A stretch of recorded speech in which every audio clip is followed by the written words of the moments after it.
Hey, Mojang. Jam on toast!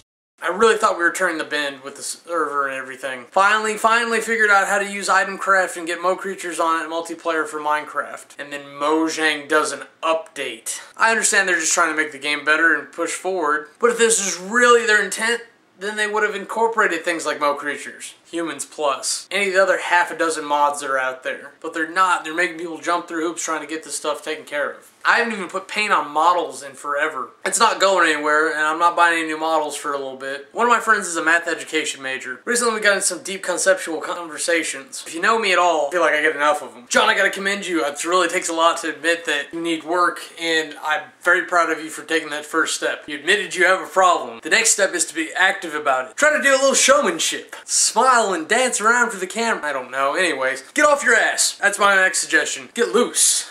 Move around. Don't be afraid to look like a jackass. Try new things. I do have problems talking clearly sometimes and doing facial expressions. It takes a lot of effort. So I have work to do as well, and this I'm using definitely to help me out with that. As far as your big point goes, I want to address the last part first and the first part last. You were absolutely right. The bumper sticker is an expression of who that person is.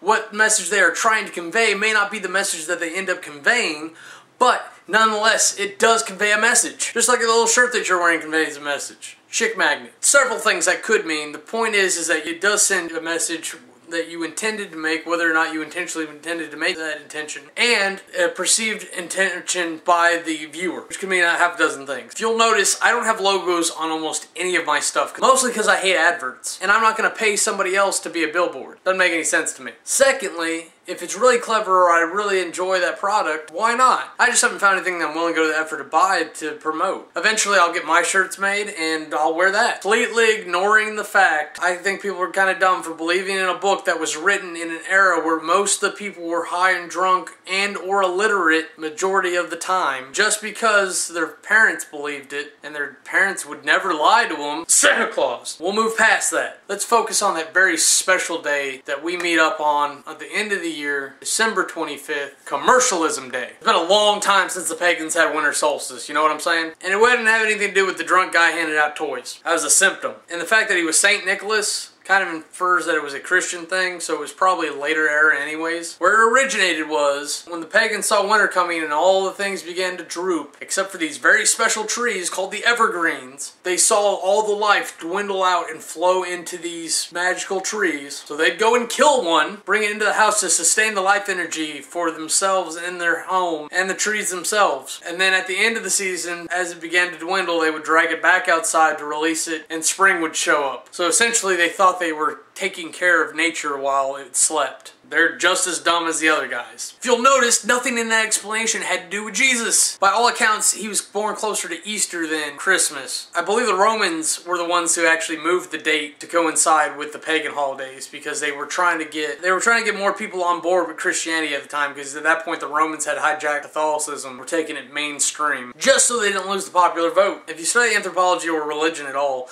you'll notice that there's a lot of persuading and hijacking that goes on as far as religion is concerned. How else do you go from believing that someone takes the sun across the sky in a canoe, finding ancient tablets in a hat somewhere in North America? I think that's all I got for today. Thanks for the jam, guys. We'll be your toast. I'm Cameron. Have a nice day.